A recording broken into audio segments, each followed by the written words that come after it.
بسم اللہ الرحمن الرحیم۔ دیکھتی آنکھوں سنتے کانوں، آپ کو گولڈن ہب کا سلام۔ دوپہر کا وقت تھا، گرمی انتہا پر تھی۔ خلیفہ معاویہ بن ابو سفیان دمشق میں اپنے محل میں بیٹھے ہوئے تھے۔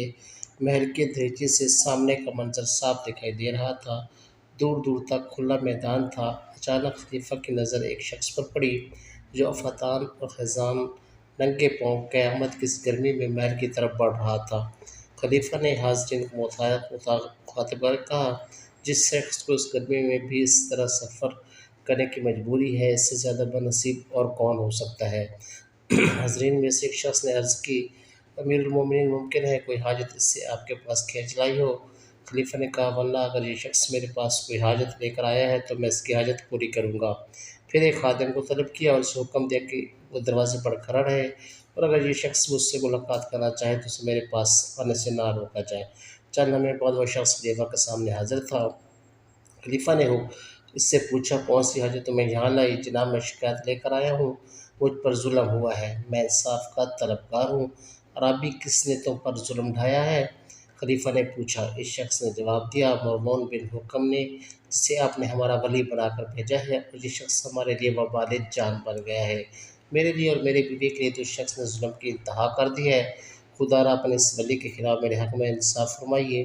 خلیفہ نے کہا، عرابی، مجھے اپنا پورا قصہ سناؤ۔ عرابی بولا، جناب، میری ایک بیوی تھی، میں اس کا عاشق زاد تھا، ہمارے پاس اونٹ کا ایک قافلہ تھا جس سے ہم بآسانی زندگی گزر بسر کر لیتے تھے۔ پھر یوں ہو کہ ہمارے علاقے میں قحط پڑ گیا، میری حالت ابتر ہو گئی اور میرے پاس مال و دولت میں سے کچھ باقی نہ رہا۔ میری بیوی سعدیہ کے باپ کو جب میری حالت کی خبر ہوئی تو وہ زبردستی میری بیوی کو میرے گھر سے لے گیا۔ میں نے مروان بن حکم کو شکایت کی، مروان نے میری بیوی کے باپ کو بلا بھیجا۔ اس نے مروان کے سامنے غلط بیانی سے کام لیا اور کہا کہ میری بیٹی سعدیہ اس مفعول الحال شخص کے ساتھ رہنے کے لیے رضامند نہیں۔ میں نے مروان سے سعدیہ کو بلا کر اس کے عذاب پوچھنے کی درخواست کی۔ چنانچہ مروان نے سعدیہ کو طلب کیا، مگر جب سعدیہ حاضر ہوئی اور مروان کی نظر اس پر پڑی تو وہ مروان کو پسند آ گئی اور بجائے انصاف کے الٹا میرا دشمن بن بیٹھا۔ اس نے مجھے بلا قصور برا بھلا کہنا شروع کر دیا اور مجھے جیل میں ڈالنے کا حکم جاری کر دیا۔ پھر سعدیہ کے باپ سے طے کر لیا کہ وہ 1000 دینار حق مہر کے بدلے مجھ سے طلاق کے بعد سعدیہ کا نکاح مروان سے کرا دے گا۔ مجھ سے طلاق دلانے کا ذمہ مروان نے خود اٹھا لیا۔ مروان نے مجھے طلب کیا اور سعدیہ کو طلاق دینے کا حکم دیا۔ میں نے انکار کیا تو اس نے مجھ پر تشدد کا حکم دیا۔ جب تشدد حد سے بڑھا تو میں مجبور ہو گیا اور میرے پاس سوائے طلاق دینے کے کوئی چارہ نہ رہا۔ چنانچہ میں نے طلاق دے دی اور اتنے گزرنے کے بعد مروان نے سعدیہ سے شادی رچا لی۔ یہاں تک کہنے کے بعد عرابی رونے لگا، پھر بے حال ہو کر لڑکھڑایا اور بے ہوش ہو کر گر پڑا۔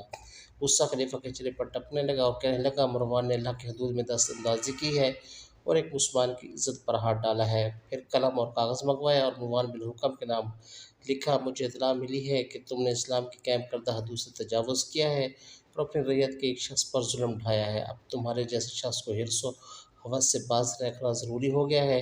پھر 2 اشعار لکھے جن کا مطلب یہ تھا کہ میرے پاس ایک سنگین معاملے کی شکایت کی گئی ہے جس کا تمہیں علم نہیں، میں تمہارے جیسے گنہگار کے کام سے اللہ سے استغفار کرتا ہوں۔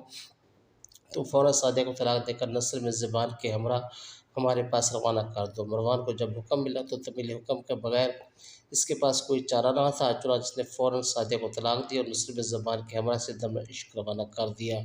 ساتھ ہی شعروں کی زبانی ایک خط ارسال کیا جس میں لکھا تھا، اے امیر المومنین، ہمارے بارے میں جلدی نہ کیجیے، میں اپنے اس فعل پر شرمندہ ہوں اور معذرت خواہ ہوں، مگر آپ جب دیکھیں گے تو آپ کو معلوم ہوگا کہ انسان کی تمام آرزویں ایک جسم میں مجسم ہیں۔ آپ کے پاس سورج کی مانند ایک حسین صورت آ رہی ہے، ایسی صورت کسی انسان نے بھی کبھی نہیں دیکھی ہوگی، نہ کسی جن نے۔ خلیفہ نے خط پڑھا تو مسکرائے اور حکم دیا کہ سعدیہ کو حاضر کیا جائے۔ سعدیہ دربار میں حاضر ہوئی۔ جب خلیفہ کی نظر اس پر پڑی تو واقعہ خلیفہ نے محسوس کیا کہ وہ حسن و جمال میں اپنا ثانی نہیں رکھتی۔ پھر جب خلیفہ سے اس بات کی تو مزید حیران ہوئے۔ فصاحت، بلاغت اور جہالت میں بھی اس کا کوئی جواب نہیں تھا۔